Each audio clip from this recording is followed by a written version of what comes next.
Oo, keso baguhan daw, walang alam. That's wrong.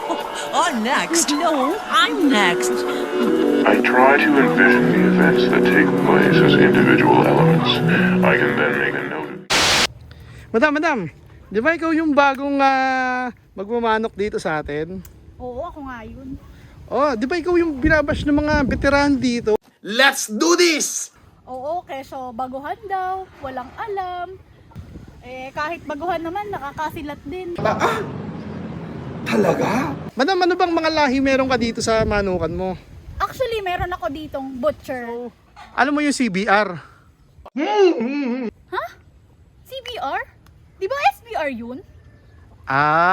Magaling ka, madam. Akala ko kasi hindi mo alam yun eh. Ano ba ibig sabihin ng SBR?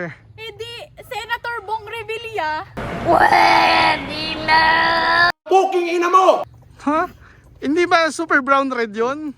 Alam ko talaga yun, tinetesting lang kita. Mahusay ka, madam.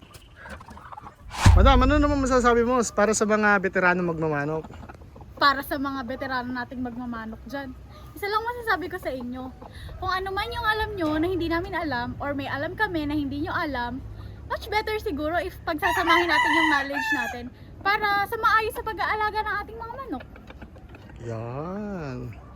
Nek mo.